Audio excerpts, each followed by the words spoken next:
All right. It is the week of December 4th, 2022, and this is the Fight Business Podcast. I'm your host, Patrick OJ, and today we need to talk about power. Is it in jeopardy? So he's had a wild UFC 282 fight week. We're going to talk about the Paddy versus Ariel feud and how that affects Paddy's brand and business, as well as the UFC's business. Then we're going to talk about, his fight, how that was received from everyone, all the fun stuff, and ultimately ask the question from the UFC's perspective, is this new bright star that they've been building at risk of being dimmed or maybe fading out altogether? So we're going to look at that in depth today. Then we're going to talk about the new UFC superstar model. So Paddy Pimblett, Molly McCann, Raul Rosas Jr., even Sean O'Malley have all been pushed a very different way than superstars of old, a la Conor McGregor and Ronda Rousey. This new model that they're trying to build stars with, what we're going to look at on this episode specifically is whether or not it's working as they believe it intended. We've got a couple of real life examples, and we've had some time to digest and see this new model play itself out in fights and in the business. And I will give you my opinion on whether or not the UFC will continue to go this route, or maybe they'll tweak it or shy away from it altogether. Then we're going to do our quick hit section. And last but not least, we need to talk about the UFC judging crisis.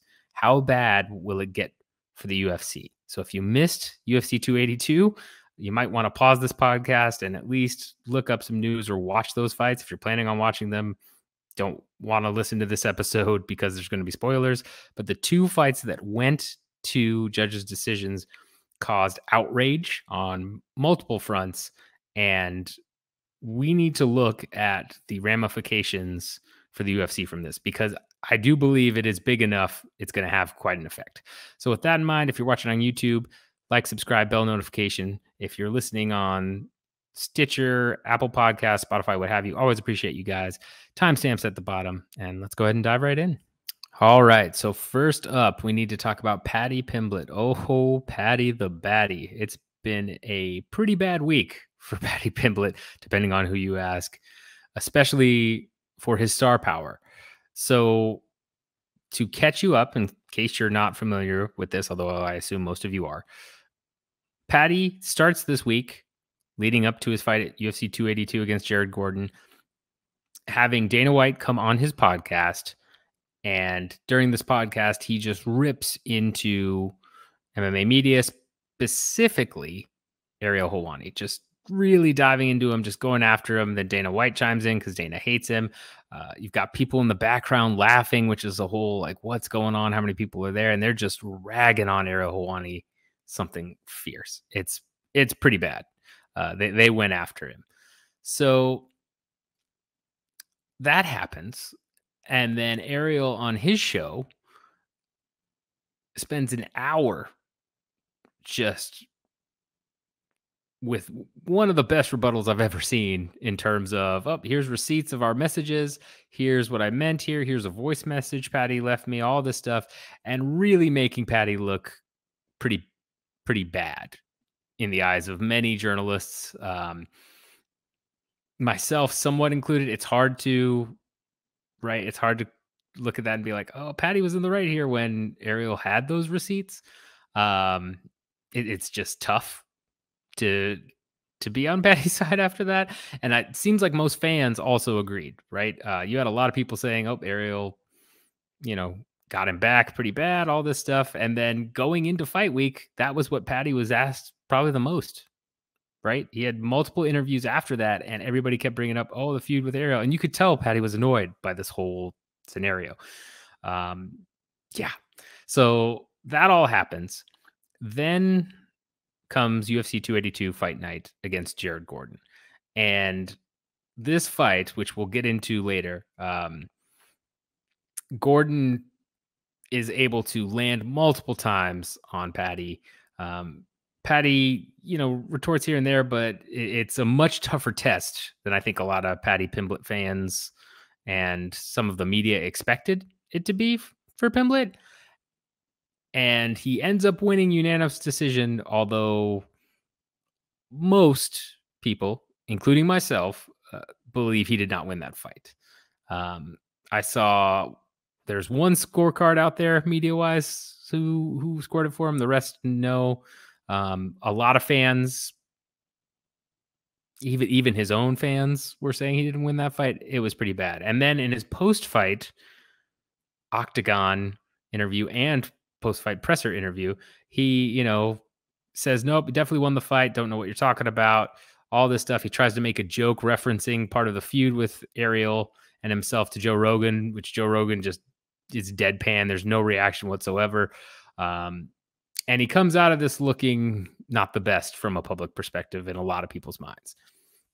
Now, let's talk about the business side of this, right? Not going to go into a lot of detail on the judging because we're going to cover that in the judging section. But outside of this, in my opinion, was one of the worst weeks I've seen a UFC star have, right? It's not the worst. I think Conor McGregor still probably takes that cake for some of his actions. But even at that point, Conor was a bona fide star. I would argue that we've seen things that hurt one's brand more from both Conor and Ronda Rousey. But after they've established their brand and their crossover stardom very securely, right? Conor's tweets still get picked up all the time by MMA media. And the reason why is because they get tons of clicks. He hasn't won in, I don't know how long. A lot of what he's tweeted has just been nothing to do with fighting. And yet it's still put out there quite a bit. And as I mentioned on last week's podcast, and the way that the media has shifted in the new digital age, the reason why is because it still gets clicks. He still garners quite a bit of public interest, right? I mean, his pay-per-views still do over 1 million easy every time. Paddy, however, is still an up-and-coming star, one would say, right? He's been around a while. I mean, he's 28, I believe, 27, 28, had a lot of fights, pro fights, but he really came onto the scene through the UFC. And that's part of the UFC's, branding and knowledge. And I'm not saying, because I know I can already hear people say, what are you talking about? If you followed Cage Warriors, yes. If you followed Cage Warriors, Paddy was the star of that show during his time there. There's no doubt. But he was elevated quite a bit through the UFC, and he was pushed as a superstar in the UFC, right? And this has, in my opinion, pretty much damaged his brand to a level that isn't necessarily unrecoverable, but will affect his real superstar appeal, especially on a crossover level. And let me explain why. So let's look first at the Ariel feud, right? It is one thing to go after a journalist, especially an MMA journalist, or and I use that term loosely, right? Much more media member. Let's call them that. It's one thing to go after an MMA media member who is known within the hardcore circles, but not really the crossover ones. So we've seen fighters do this. Luke Thomas is a great example, right? John Jones was like, I don't like you, Luke. How would you look back on that decade in your life? I don't really like you, Luke, so I'm not going to answer your question. Brock Lesnar mentioned Luke at one point. Like, and Luke Thomas gets a lot of crap for what he does and the way he handles things sometimes. But if you do that, right, if you go after Luke, which, I mean, I think the best example of this more recently is Chael Sonnen a while back, went after Luke Thomas on his podcast, and then Luke did a rebuttal, very similar-ish to the Paddy Ariel feud, but it's contained, right? If it's a well-known media member amongst the hardcores or even the semi-casuals, it's going to be contained to a certain level.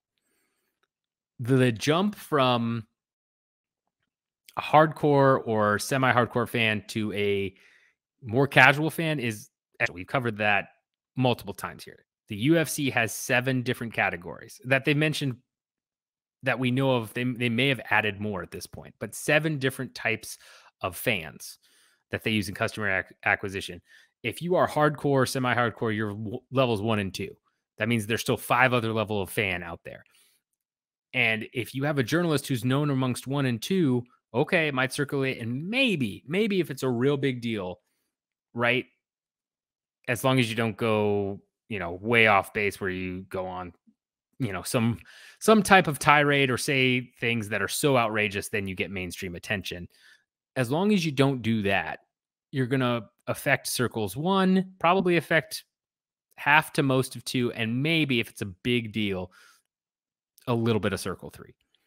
But that still means that 4 customer segments probably never hear about it, or they hear about it and they just don't care. Paddy went after the most well-known journalist, or really media member, content creator in our sport. And that is someone that, again, that has ties to ESPN, that has been, if you're thinking of anything related to MMA and you're a casual fan and you're thinking of any MMA media, it's probably the one name you know, right?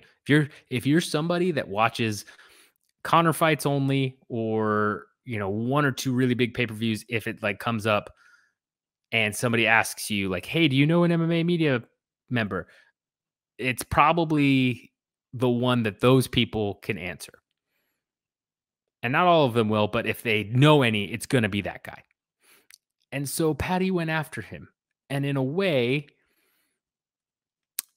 that was easily refutable, which I think, again, Ariel did a great job bringing in evidence to refute a lot of what Paddy said. Now, yes, he is out there basically just trashing Ariel with Dana White on the podcast, because we all know, if you don't know, Dana White loathes Ariel Helwani. And this is, of course, a good way to endear yourself to your boss, right? To maybe get even more favor, or to just stay in his good graces, is to have a chuckle session just ragging on a media member that he hates, which is what they did. But to do that in the way that Paddy did that, where so much of what he said was easily proven as misinformation or refutable with very good cause, it's going to hurt your brand. Because what you saw then was so many fans and so many media members being like, man, Helwani roasted him. And it made him look bad. And again, you could tell how annoyed Pimblett was doing the media rounds and having to answer about the Ariel stuff. You could tell that response got to him a little bit. And he wanted to talk about the fight. He wanted the spotlight on him. But instead, the spotlight was on, well, Ariel refuted or, denied, or whatever words you want to use, basically came back and rebutted everything that you said on your podcast. How do you feel about that? What do you have to say about that? Every question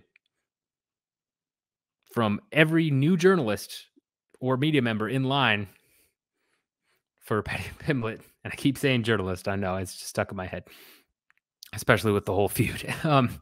Every person that's asking Paddy questions is going to ask that one, pretty much. That's not great for your brand. If you're trying to be the next McGregor, if you're trying to be the next face of UFC, or one of the faces of the UFC, you want the focus on you and your accolades and what you're going to do to the guy in the cage, etc., not on what, a side feud that you seemingly lost in the court of public opinion. That's not great. So again, not a great business move by Paddy in that regard. And I think it came back to bite him a little bit. But, I don't know that if he goes out there on Saturday and he just decimates Jared Gordon, I don't know that it's as much of a big of a deal. Probably still turned off some people, right? I know it turned off certain people that I know a couple personally that were fans of his that definitely kind of like, well, I don't know now, at least questioned it. But yeah, it's not a great start to your fight week and not something you want to do. There was no positive gain. I know, oh, any press is good press, right? It's not always true, right? It's not. This was a case of bad press really is bad press because he's not big enough. He's not at that secure level. He's not an Adesanya or a John Jones or someone where, yes, you've got some kind of negative media and it's bad, but you're so established it doesn't matter. Pimblett's not there yet. And you have to be careful while you're on that rise because all it takes is the slightest thing to knock somebody from being a megastar to being well known within the MMA circles, right? There are so many so close to superstardom fighters that just never quite made it, or that they came back around after multiple attempts, but still never, I would again argue Francis Ngannou is that type. He goes out there and he starches Stipe in the first fight. That dude is making the rounds on talk shows. He's a big star. He's right there with it. Instead, he gets 50-40 forward and out wrestled really badly. And even though he came back and beat Stipe, went on another crazy KO run, looks better than ever. He's well known within MMA and he's known a little bit outside of it, but not nearly to the level he could have been. It only takes one thing to derail that rise. Once you're there and you hit that level, it's hard to get knocked down. But when you're making that climb, any little thing can throw you off. So this all happens, and then you get to the actual fight on UFC 282. And again, goes out there, wins a very controversial decision, ignores Joe Rogan's question about, did he thought it was closer? No, he's just arrogant as ever, all that, which is normally his shtick, right? Like that's what he does is he comes out and he says he's the baddie. He says he, is an arrogant guy, all this stuff. You've seen him do it in other post-fight pressers and octagon interviews.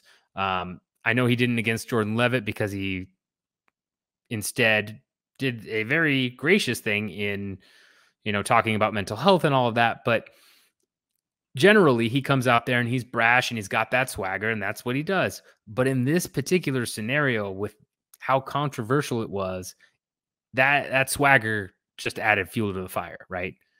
You had a lot of diehard Pimblett fans that were super happy, but it really ostracized the rest of the MMA community who either may have liked him but weren't, crazy diehard fans, or who were indifferent, because that's just kind of saying, oh, what you saw isn't real, right? I feel like that's what a lot of fans felt like after that fight. I know you fans thought that you saw Jared Gordon win, but no, that's not real. And no, what are you talking about? I easily won that. And it's just, it's not the type of thing you want to do after that type of decision. And it's possible Paddy doesn't realize exactly how controversial it is.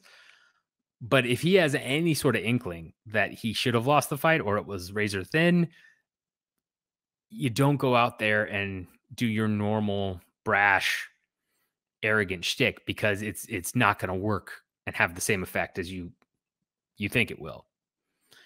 And I think if anything, again, it just turns more people off from the Pimblett brand, because here you are, last performance, giving a heartfelt speech about mental health and all of this.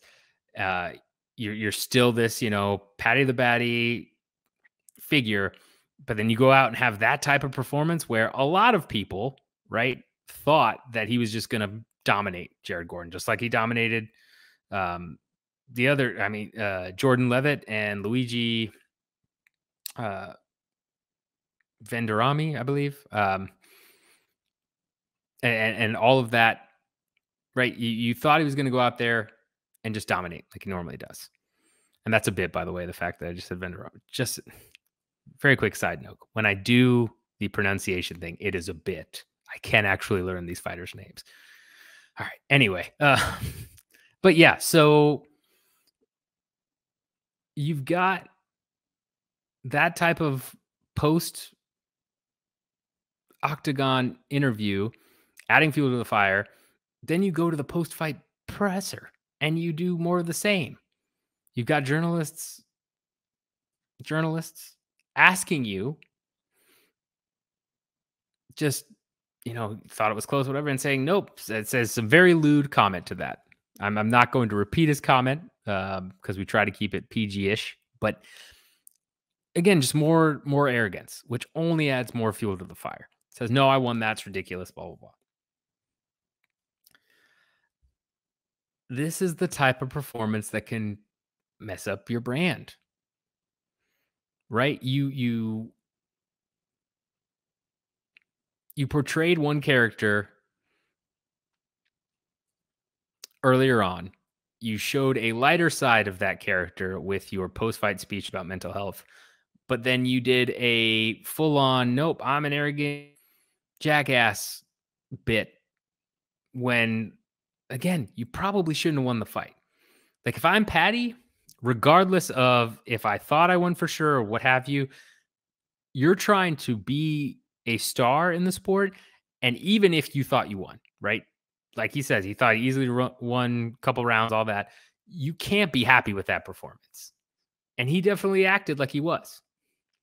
Now, spoiler alert to those of you that have not followed Paddy outside of the UFC, but much like Molly McCann, he has a clear ceiling. I think anyone that had delusions of that before this fight definitely got a wake-up call. But he has a clear ceiling. He is not a 24-year-old prospect who is, really learning and making huge leaps and bounds. Not that he can't. He's 28, right? And we've seen Charles Oliveira. We've seen other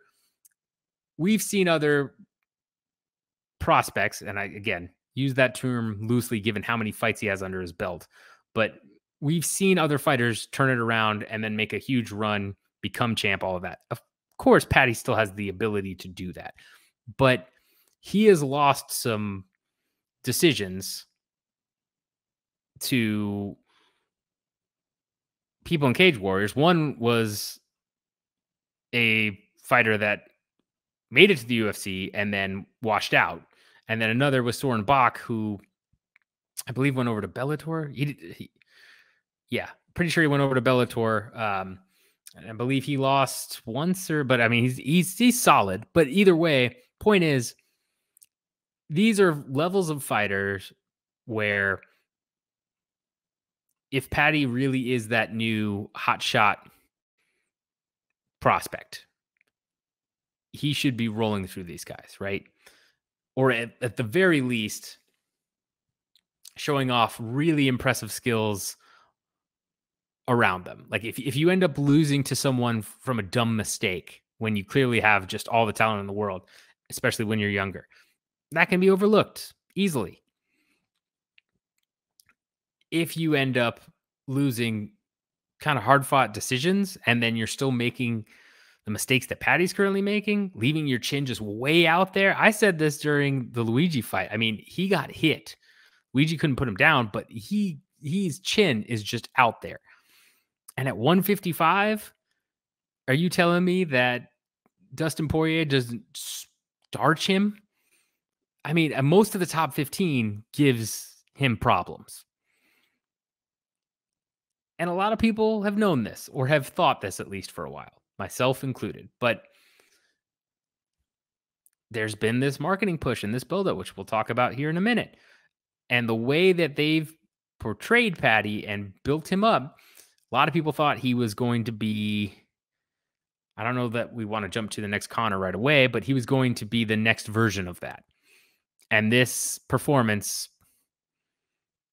didn't exude any of that, not even in the slightest. So when that happens, again,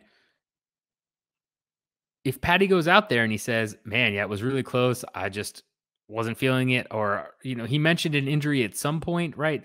Like he says, man, I'm kind of injured. But if he takes it a little bit more humble, or a little bit like, I wanted to give you a better performance, all this, blah, blah, blah, I think that goes a long way and saves a lot of face. Instead, he comes off as like, man, I dominated. It's so great, when it's very clear he didn't.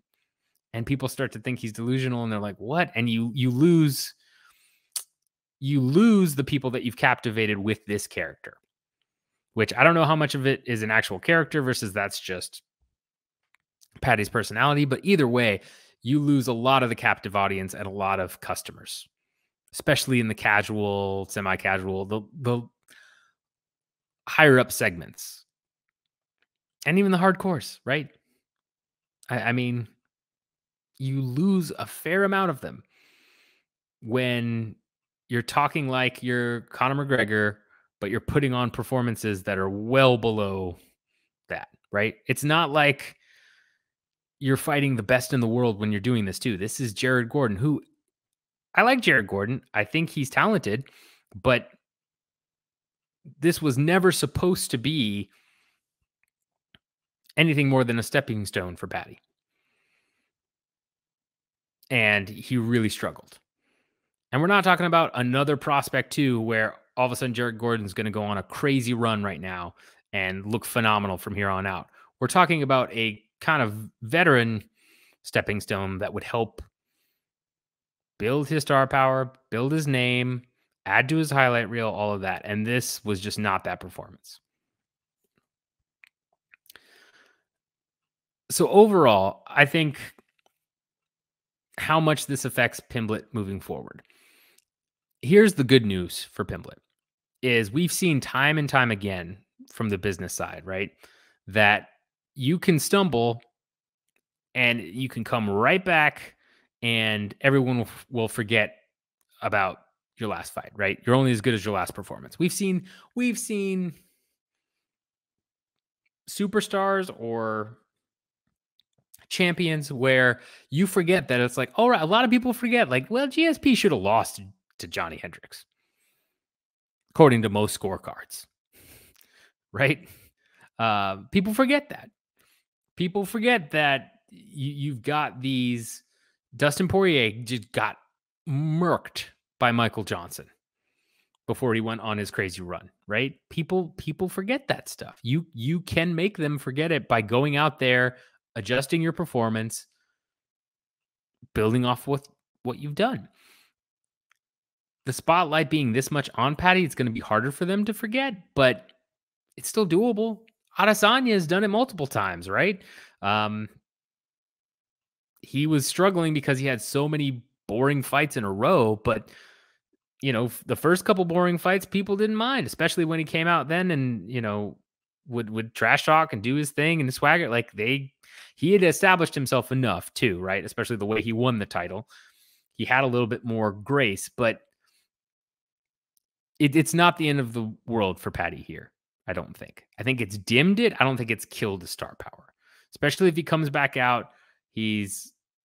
Says he's made adjustments. He's doing all this stuff. Everybody loves a second chance, right? Everybody loves a comeback story, quote unquote. That would be the equivalent of this. If he comes back, murks a guy, cuts a ridiculous promo, I don't think he's lost enough of his star power that, it'd be like, great, but he's never going to have the chance to be a crossover star. No, I wouldn't say that, but it definitely has dimmed quite a bit. There's no doubt about that. I think if you're the UFC here, you definitely slow play it even a little bit more, right? You look at where Jared Gordon is, and you take it down a level. I don't think you take it down like to complete can level, but you take it down at least one level and you make sure Pimblett is prepared and all of this stuff because, yeah, I mean, he really shot himself in the foot this week. Definitely hurt his drawing power. Now, what I'm curious to see is any interview come after this, what the numbers do from social media, because that's one metric we can see, but then also just rumblings in terms of his drawing power, right? Because this will be a make or break moment for him where he'll need to pivot and come back very strong to kind of erase this performance, or he's going to end up in the, well, you're a hot prospect, but you'll never be what you were kind of category, right? The Darren Till category, I wouldn't say quite Macy Barber category. It depends on his performances, but I mean, it's going to really hurt your drawing power. And you are at such a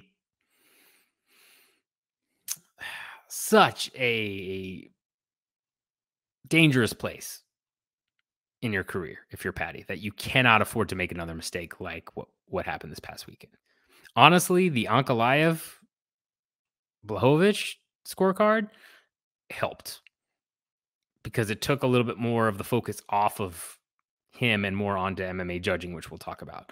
But you've got to come back guns blazing here. You've got to market yourself in a way of, okay, I watched the fight and I didn't think I did quite as, well as I had, and I've got to make adjustments and all this stuff. And then you come back and you have a huge performance, then you're good. I mean, you've still got people like, Dave Portnoy of Barstool backing you. You still have enough mainstream figures that are on your side and enough fans that you can salvage this, but it's crisis mode at this point. You want an opponent who's much lower level and someone who is going to make sure you get a win while you adjust. And we've seen this happen before with O'Malley, I would argue, right? Like Sean O'Malley losing to Chito Vera and then coming back and now he's, getting a title shot. It helps. But even then, O'Malley's star dimmed a little bit, right? He is still a star, but he's not at what he could have been in the crossover world. Can he still get there? Yes. But he's not there now, and he might not get there. Paddy needs to come out guns a-blazes here. Guns a-blazing here if he wants to retain this. So let me know your thoughts. I know that was a long kind of dissection, but it was kind of like 2 or 3 categories in one. Let me know your thoughts on Paddy the Baddy. First of all, do you think that he won the fight? Would love to hear from you if you think he won the fight. Second of all, do you think that his star power is hurt here? Do you think that it's going to be harder for him to reach that Conor McGregor level if he ever gets there? Or are you confident that, this was a one-time thing, he'll bounce right back? And if you're a fan of his who is turned off by his actions this week, let me know that as well, because I think that's the most crucial mindset to get into, is if you were a diehard Paddy fan or you were just all about him and then this week happened and suddenly you're not so much, what was it that triggered you maybe not being about it? Was it the fact he just didn't perform that well? Was it the Ariel stuff? Let me know in the comments, because I would love to kind of get into that psychology too. But yeah, I mean, it's bad business all around. And from the UFC's perspective, again, you market him and continue to push him the same way you've been pushing him, regardless of the backlash you're going to face, and you take it down a level and you protect him. You protect him big time. But you keep having him do F at Fridays. You keep having him do other stuff. Maybe take him away from it for like a little bit, just until the next fight. Give some space from it, but and give some time for things to cool down. But then you put him in a bubble, and you definitely don't put him anywhere near top 20, top 25, I think, at this point in terms of UFC fighters. Don't know exactly where Gordon was ranked, but I think he was outside of that. Definitely not the top 15. That's an easy no-brainer. You do not do the Topuria match. That's 100% a no-go.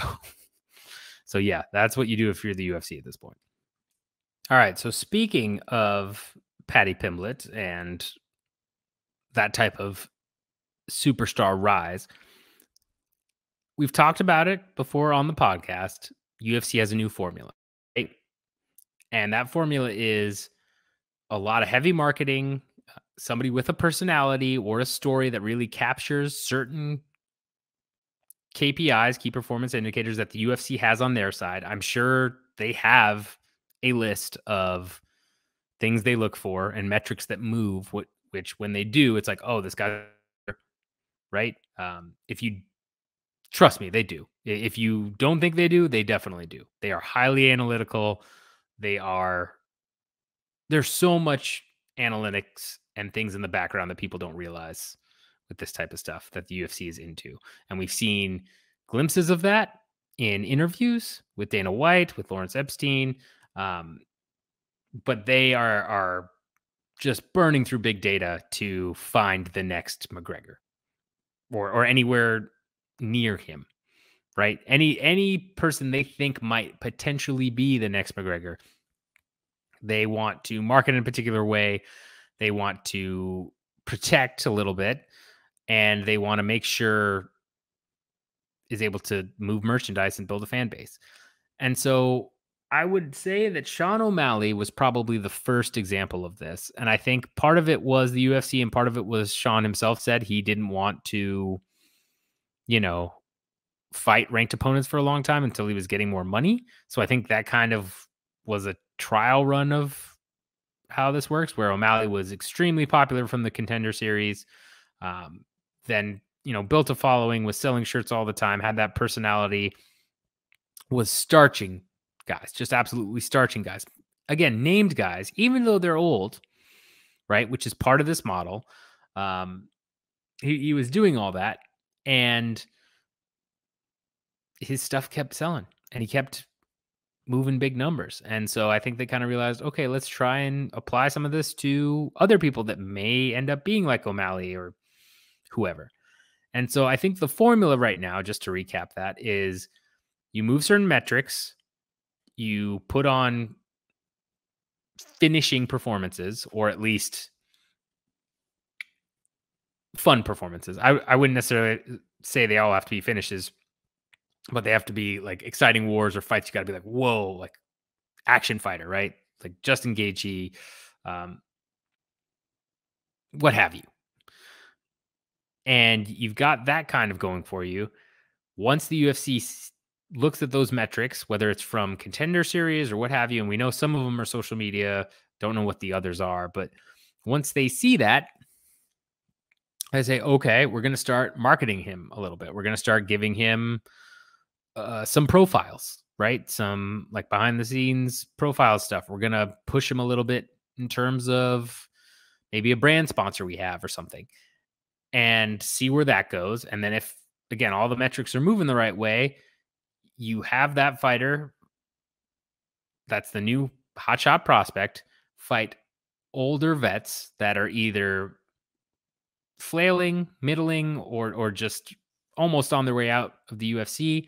Maybe they have some name value, maybe they don't. Initially, they probably don't, right? Initially, they're probably just some guy that's, a proven veteran that isn't gonna like destroy the kid or shouldn't destroy the kid. And you put him up against them. They get a highlight reel finish, and then see where the numbers go after their octagon interview, their post-fight press conference, all that stuff. And you continue to feed them, again, lower end guys, slow build it. If it continues to go well, then I believe you give them a name that's older, right? So for O'Malley, Eddie Wineland is a great example where he's a name in that sport amongst the hardcores, but he was done, right? I mean, he was very much done. And you let them build their name off of that, and then you start to build them towards a title. But again, you have them start fighting against well-known guys. I mean, Adesanya, Anderson Silva, right? That fight, there's no way Adesanya doesn't win that fight, probably, if you're looking at that from a bettor's perspective. And I know that was thrown together last minute, but they put Silva in there not because he was the next contender to Whitaker, right? Who, and I mean, yeah, all that stuff. They put Silva up against Adesanya because that's a legend of the middleweight division, and that's someone who does have some crossover knowledge just because of the height of UFC popularity. Silva was a big part of that. He was a huge face of the company. You continue to do that, right? And then from there, in an ideal world, they win the belt in emphatic fashion. They become a star. They make you money. Adesanya is, I don't think you could argue he took that path, but he's an example of someone who, you know, had the personality and they gave him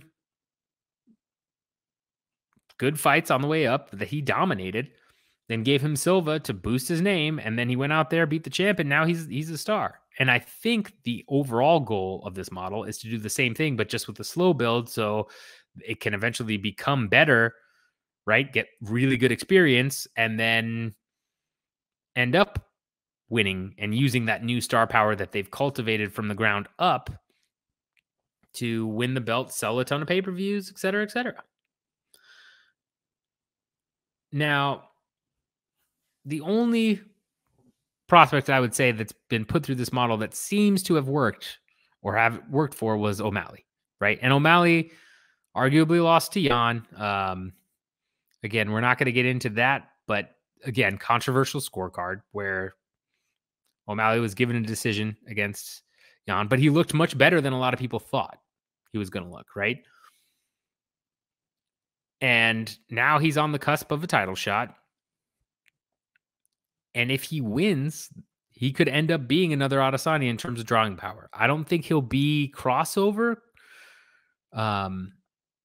material just because of some of his setbacks, but I could be easily wrong there too. If he goes out there and he just starches Sterling, wins the belt, cuts a crazy promo, who knows? And even if he's not, again, the next McGregor, Rousey, what have you, even if he's just an Adesanya type where he consistently sells pay-per-views and merchandise, that's what the UFC wants.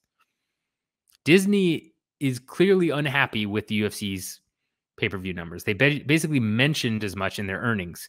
And the UFC, on the other hand, while they've got that steady revenue, they love the extra that they get when pay-per-views sell a certain amount. And we know this past year has been horrendous for UFC pay-per-view buys. I think a lot of that is the price point, which is what it is. And that was, I don't know, a joint call or what.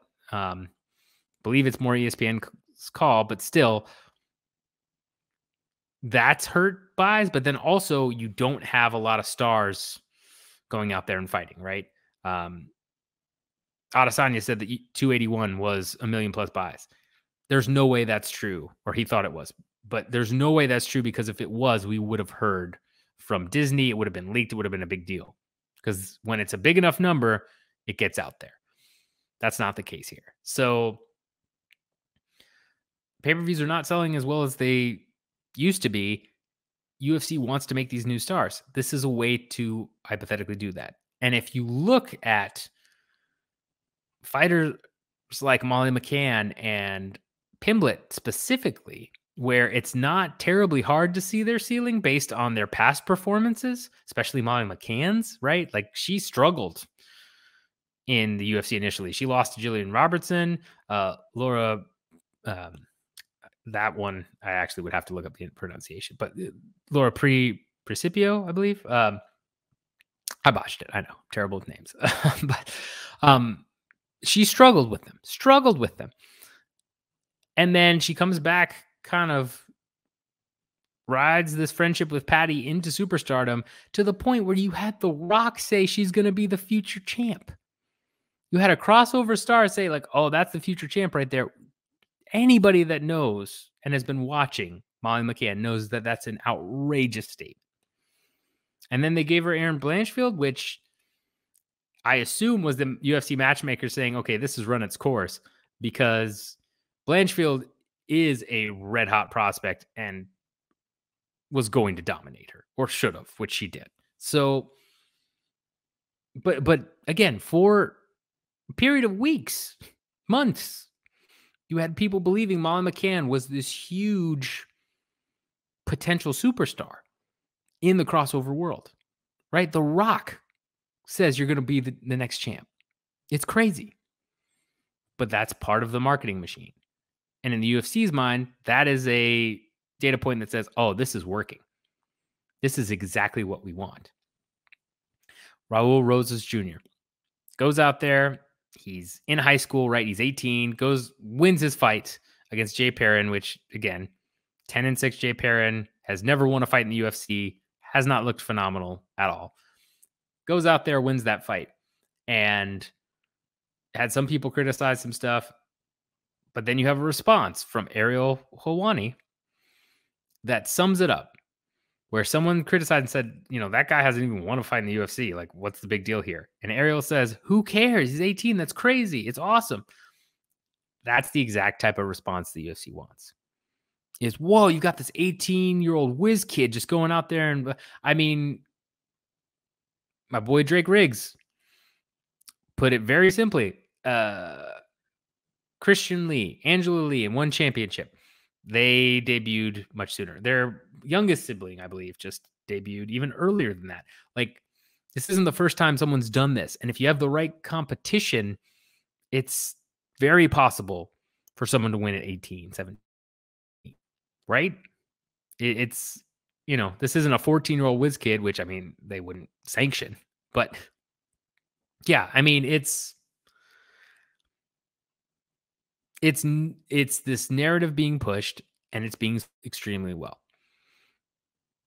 The UFC seeing that tweet and seeing the reaction is exactly what they want. And if you look at Raul's, post-fight interview from Contender Series, right? Numbers were going through the roof there. That's somebody they're going to push, and they're going to push the same way they did with Paddy and Molly and all that stuff. Mo Malley. So the same way they pushed Chase Hooper too, right?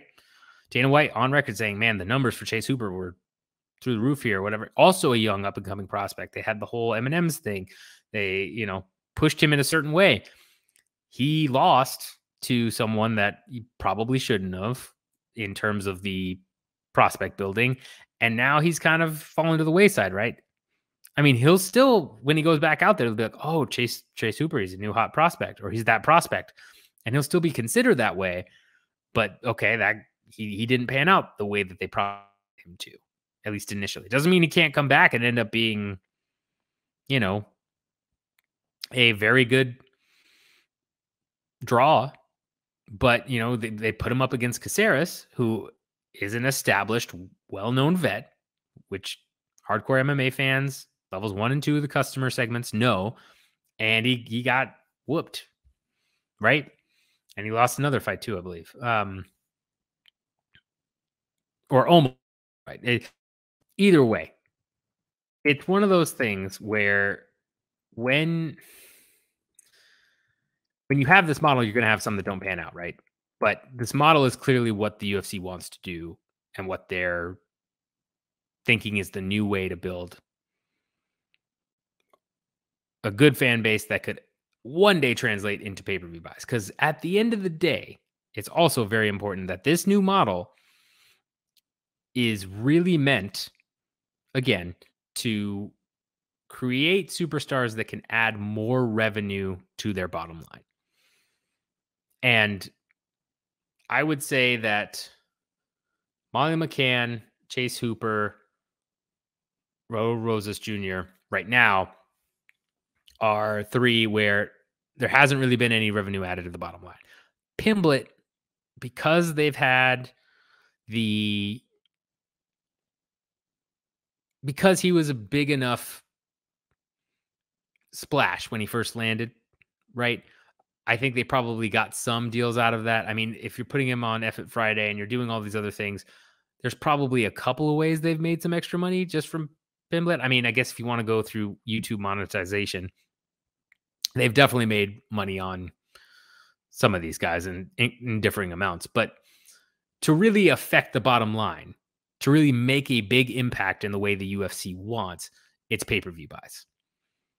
And it's star power that translates beyond merchandise, ticket sales, all that. Because merchandise, they do get money for that, right? But the way it's split, it's a very small portion.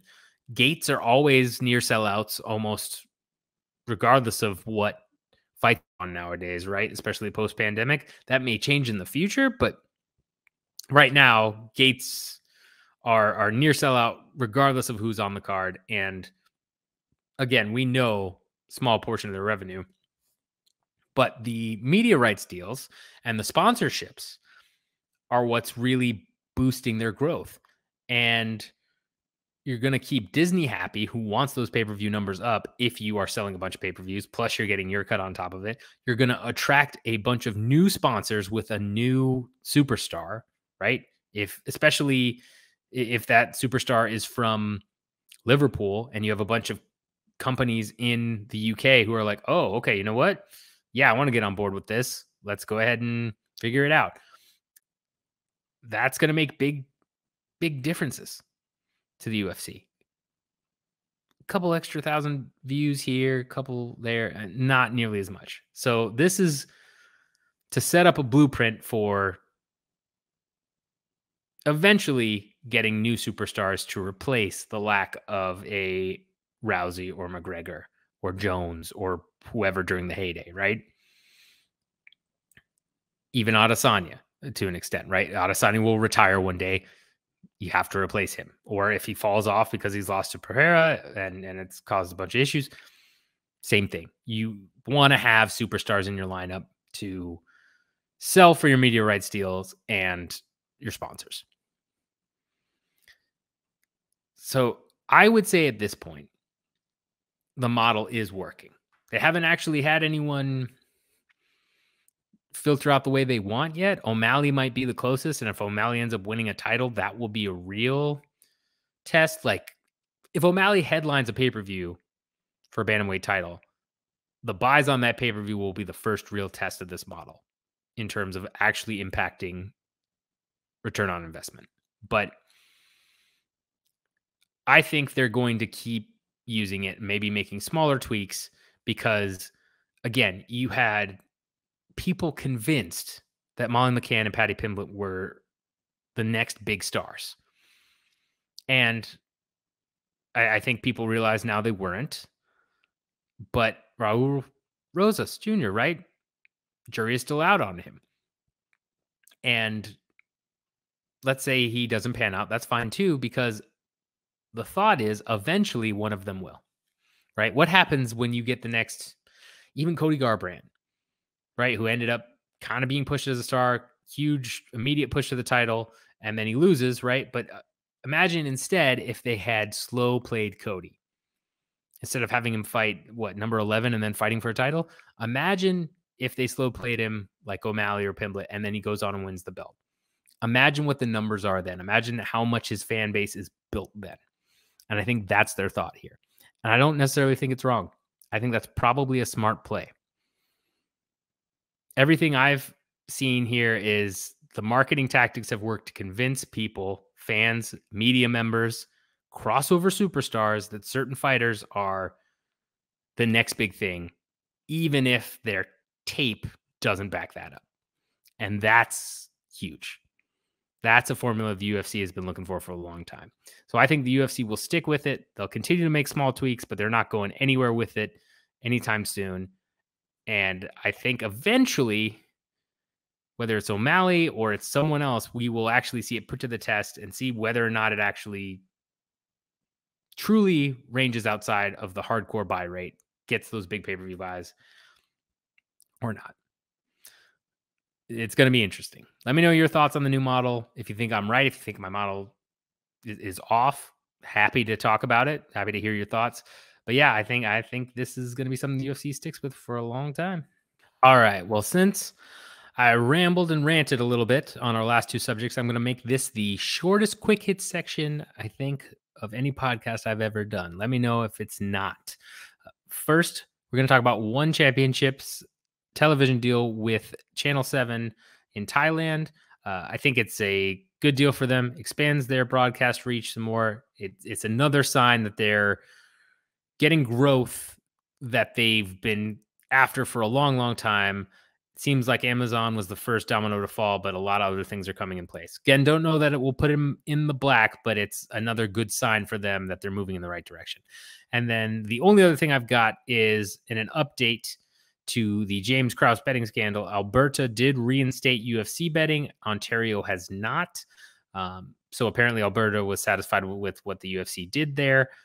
Ontario still needs to see a little bit more, but that's a good sign for the UFC and for Endeavor as a whole, because that means their pitch of this was one guy, it's one particular thing, it's not any bigger than that, at least made one province happy. My guess is Ontario won't be too far behind. James Krause is still going to be banned from all this stuff. And as White said, he might go to prison. I don't know about any of that, but either way, good step there. Only 2 quick hits I have. Let me know if there's anything else that I missed this week. But yeah, we're going to move right along because of that. All right. So this brings us to the final topic of this episode. And I will cut it a little bit shorter because I rambled the other 2 times. And that is MMA judging and the somewhat small crisis, but still crisis, that the UFC may have following 282. So I did a podcast where MMA judging was focused heavily in terms of the business effects of bad judging and what that does for both fighters and promotions and all of that. Not terribly long ago. I don't know. All the months and years are blurring together since COVID. It's ridiculous. But I recommend you check that out if you want more in-depth discussion on just kind of the building blocks of how a bad decision will affect a promotion, a fighter, all that stuff from the business side. This time around, I want to talk about 282 and perception, which is another topic I've covered before on this podcast, right? 282 is starkly different than a lot of other bad judging decisions because bad judging has always been a systemic issue in MMA. Bellator 289, the night before UFC 282, you had a awful scorecard that was 50-45 for Danny Sabatello against Rufián Stotts. When Stotts won the fight, if you do a 48-47 Sabatello, it's I don't know about that, but it's could go that way hypothetically, right? It's a bad scorecard, but not an egregious scorecard. A 50-45 Sabatello was egregious. It was just, that person was not watching the fight. That person was MMA judge Doug Crosby. And it was pretty horrendous. If you listen to other podcasts this weekend and week, I am sure you will hear his name dragged through the mud. I know that Ariel Helwani has already done it. Luke Thomas has already done it. A lot of people it's pretty terrible. Now, I don't know if he wasn't watching the fight or if he just had some crazy scoring criteria in his head, what have you. But this judge who gave that terrible scorecard, which is universally panned as a what score, was then flown out to Vegas, across the country, because the original Bellator fight was in Connecticut. And within a span of 24 hours, he then gave what many considered 2 bad scorecards for the co-main event of Paddy Pimblett and Jared Gordon, and then Magomed Ankalaev and Jan Blachowicz. But Doug Crosby has always been ridiculed and said as bad judge, and people just kind of shrugged like that's the way it is. Just don't leave it in the hands of the judges, right? You will see passionate media members. I myself could be very passionate about it with judging. You will see fans who are passionate about it with judging. But most of the time, it's like, okay, you'll get a what? That's a robbery, or what? That's crazy. And then you'll get a lot of like, well, I didn't have it that way. That's a pretty bad scorecard. But, ugh. And even if it is a really bad scorecard, it will die down. 282 is different in that I think this is the first time I've ever seen a visceral reaction from the MMA community as a whole on the co-main score and the main event score. I've seen media members that never call things robberies, even when they're pretty bad, call them robberies. I saw outrage at some media members that rarely show that type of emotion. They may be critical, they may complain about certain things, but just outrage. out at Paddy Pimblett's unanimous decision win and the split draw between Blachowicz and Ankalaev. And then you have calls from some of these media members or more prominent MMA gamblers, right? Luca Fury, who is very well known in the gambling side of MMA, and I've never personally met him, but I've only heard good things. He was calling for widening of the investigation, that things look corrupt. You had a lot of people calling it corrupt. I mean, fans, you always have some fans that do, but you had media members, you had fighters saying this is corrupt, it's rigged.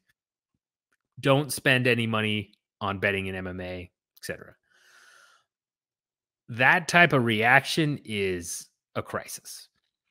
What level of crisis and how far it will go, we'll see. But that type of just pushback on those scorecards is when you start to lose.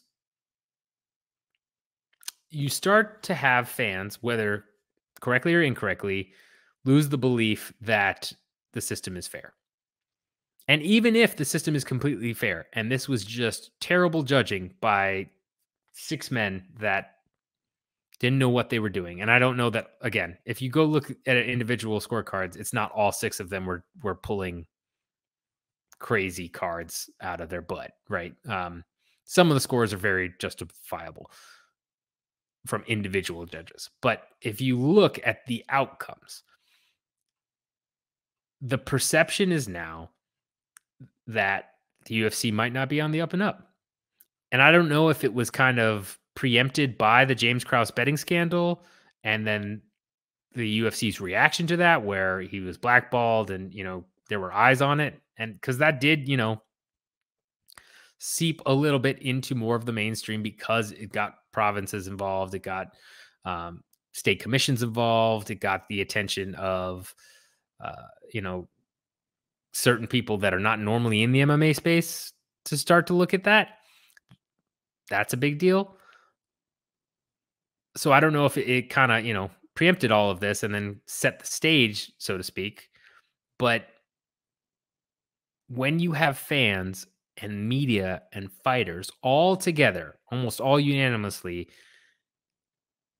on social media, retweeting and talking about, this is rigged, or you need to widen the scale of the betting and all this stuff, and having so many people believe it's just seems off, that perception is everything. It's everything. And that's something that can really hurt your business. Because if now you have several gamblers who look at that, prominent gamblers in the space say, oh, you know what? I'm not touching the UFC after that. After those two judges' scorecards, those 2 fights, there's no way I'm touching that because it messed up my parlay, or I had a big bet here or what have you, or it just looked off even if I won. You had people who said, like, I won money off of Pimblett and that's still messed up. Once you have that in your head that, oh, this might not be completely fair as it appears to be, and those people pull their money and they start telling other people to pull their money of like, don't bet on this, it's not worth it, that threatens a huge revenue stream for Endeavor and for the UFC. Now, it's not, again, something that overnight would cause an immense collapse or any of that stuff, but we talked about this last week with the Krause betting scandal. OpenBet and IMG Arena provide this data to sportsbooks, and it's not going to, this type of perception isn't going to affect those deals unless the betting probe gets widened or certain sportsbooks see this and they say, you know what, I want to stay away from it. And I don't think we're there yet, but it will affect sponsors. It will affect sportsbooks' appetite for that data and information. And it may end up turning off enough fans because there are a bunch of fans that just watch the non-title fights to bet on them or watch the just abysmal lineup on these fight night cards because they want to bet on them. Why do you think the UFC has odds up and talks about props and all this other stuff recently? They went from mentioning it maybe once during the broadcast outside of the opening odds where, oh, this person was a minus 300 and they're getting, they're actually in a dogfight right now.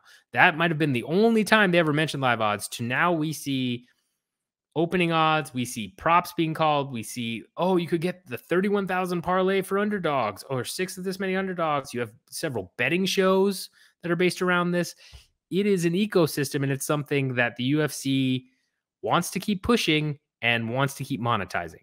This threatens that gravely, because if you have enough bettors and enough people saying, you know what, I'm not putting my money here, this is not on the up and up, this is not cool, then you lose an appetite for it. It doesn't take much, right? If I'm new to gambling and I want to get into, like, oh, I love gambling, I want to, get into this stuff, or maybe I want to, maybe I follow these guys where you pay a subscription or you pay a fee and then they give you your top picks. And then those guys are saying, yeah, I'm not doing this anymore for MMA. Like, let's do basketball. Let's do baseball. We're not doing it for MMA anymore. This isn't fair. It doesn't take that much to start a domino effect there.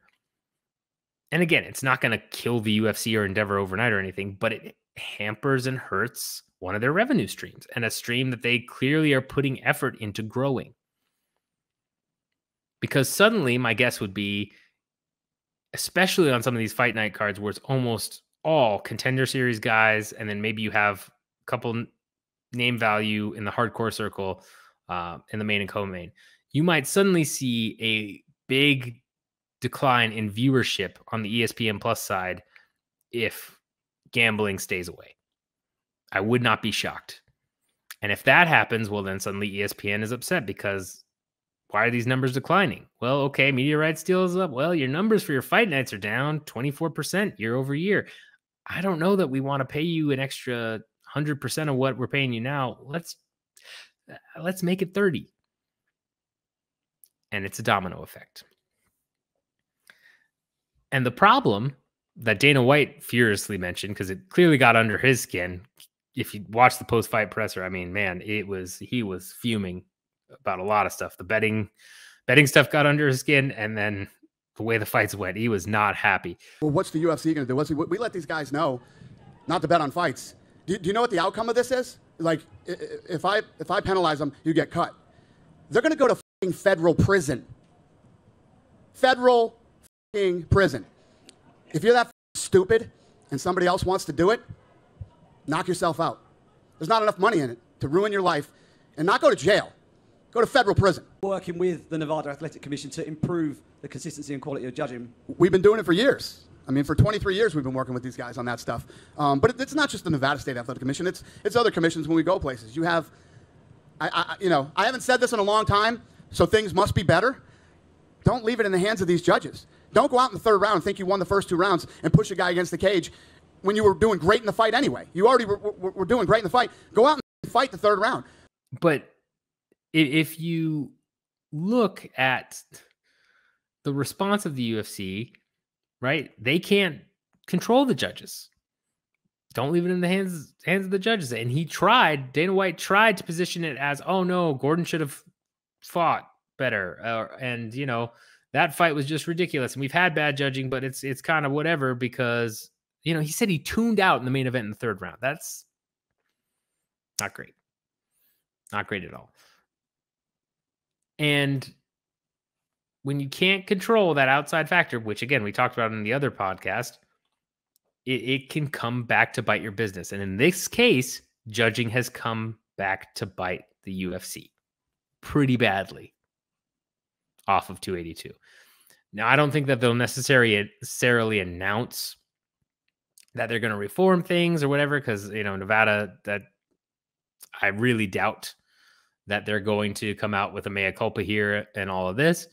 But I also wouldn't be surprised if the UFC starts to push for somebody like Crosby not to be on the cards. And maybe we see him less and less, or see him only for fight nights or certain things like that. And for those of you that think that the UFC can't do that, even though they are separate entities, there's a reason why there are certain referees that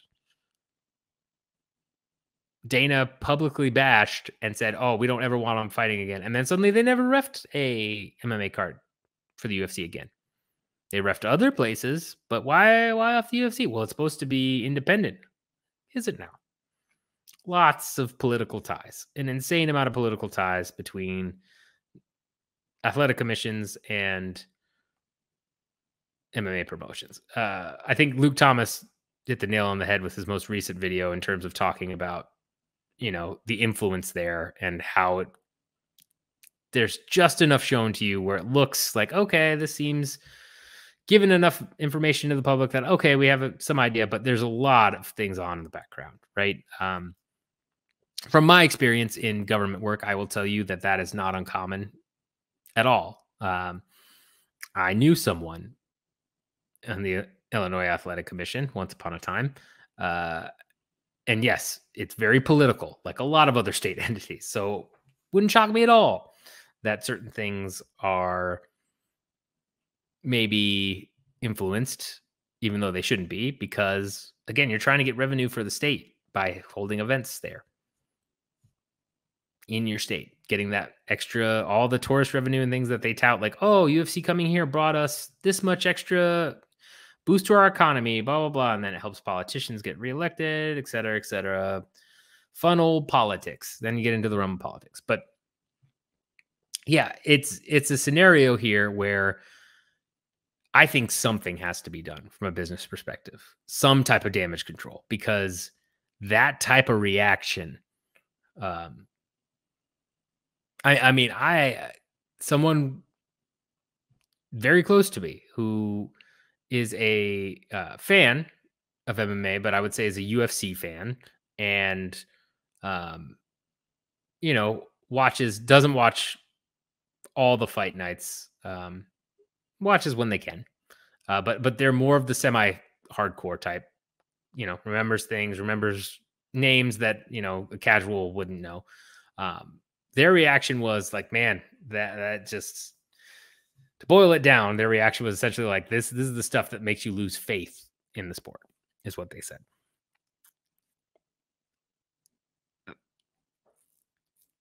I don't think that will turn this person away from the sport forever, but that's saying something. And yes, it's anecdotal and it's just one person, but I doubt, based on the evidence I've seen on social media and in talking with other media members or other friends in the industry, I doubt he was the only one. And I think there are probably some that are like, well, I'm done watching this crap. And this is the moment that kind of turns them off from it. We'll see, but it's not great.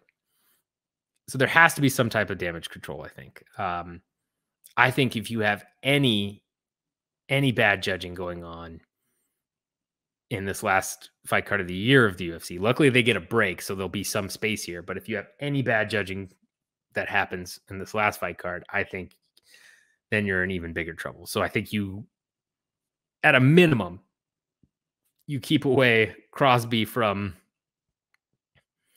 this next week's fight card, and you review the other scorecards, and if any other judge seem to be off, you just make sure they're not in Vegas for this Strickland Cannonier card, because you want to minimize any more attention to judging that you can for the rest of the year.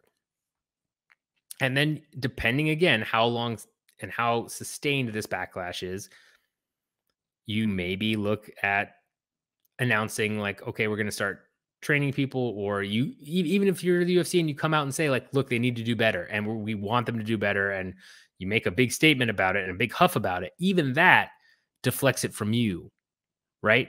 That deflects it off of the promotion and onto the state.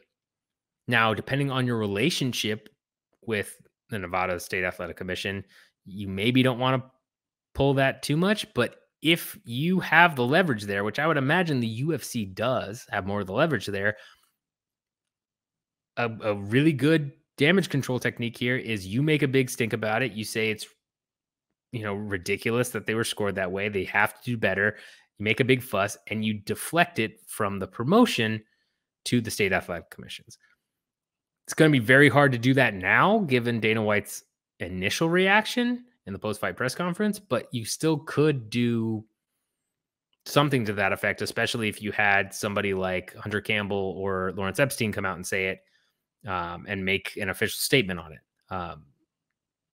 I don't think that's the way they'll go, personally, knowing the UFC, but I think they can certainly do something that helps limit the damage here, even if it's behind the scenes and making sure that Crosby is on very few prominent cards, like not judging mains and co-mains or anybody that's, potential star, that type of stuff. I think that, sit them out for a bit, right?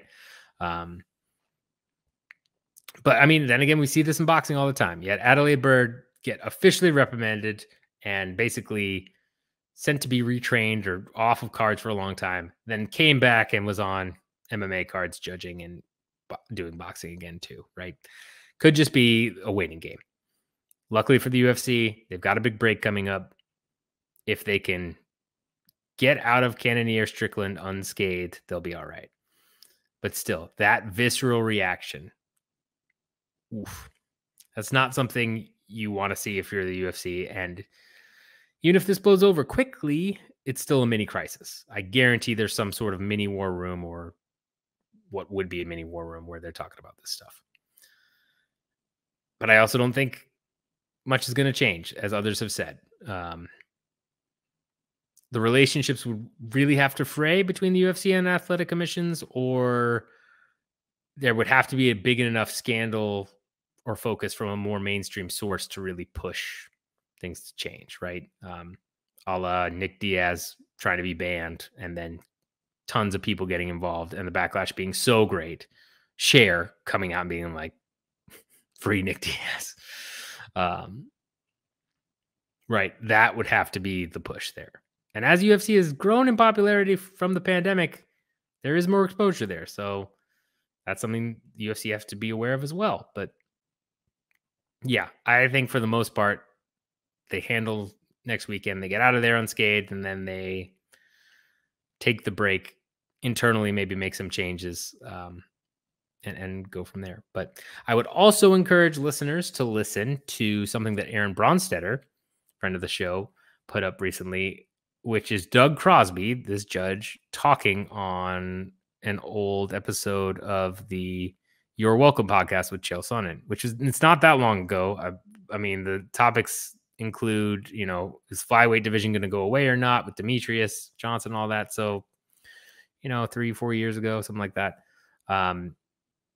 Crosby says some very interesting things that are very damning. And it certainly does not put the UFC in a good light. If you want me to discuss those more next week, I will gladly do that. Let me know in the comments. But I encourage you to listen to them in the meantime. I will leave you with that in terms of how bad this could spiral if the UFC does not make the adjustments it needs to. A little bit of a cliffhanger there. That being said, let me know, again, if anybody out there is okay with the judges' scores, let me know, because I'd like to hear from you and your perception there. Let me know if you are gambling on the UFC or have considered gambling on the UFC and now you're turned off, or whether or not you're like, it's a fluke, I'm going to keep gambling. I'm going to keep betting on these fights. And yeah, let me know your thoughts on this, because again, this has been something I saw people in the community I never thought I'd see get upset about bad scorecards, just go off on them. I think that's very indicative of a much larger problem with judging, which has been around forever, but this seems to have hit a nerve, and UFC has to do something about it, one would assume. It's going to be that, or we'll see, you know, is the MMA fan base, do they really have the memory of a goldfish? Which they might, because again, everybody just instantly jumped on like, oh, Glover Teixeira and Jabal Hill in Brazil, awesome. And that became the new focus for quite a few people, where it's like, okay, that's weird. Dana never makes fight the same night. He's made a fight the same night, and seems to be no ramifications to the fact that there was a weird, shady split draw in the main event and a co-main event where almost everyone thought that Gordon beat Pimblett. I mean, that's honestly maybe all the damage control the UFC needed to do, was just surprise announcement of a light heavyweight title fight. We'll see. I would like to think that the business side of the community is more in tune than that, but we'll see. This will be an interesting case study in itself. What does the UFC do here? Is it really just announce Glover versus Hill? It might be, guys. I honestly don't know. All right. Well, that wraps up another episode of the Fight Business Podcast. Appreciate you guys listening, as always. Especially the past 2 weeks, numbers have been up. It's been awesome.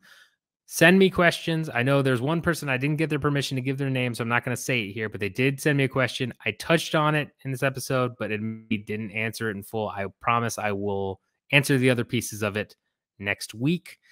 Send me your questions, though. Love to answer those, to talk about anything in the business side of MMA. Obviously, it's my passion. I know this will be a little bit late. At least, again, that's because of all the craziness that happened Saturday. Had to cover it. I felt it was important enough to do so. So love you guys. Appreciate you listening, as always. And until next time, get money.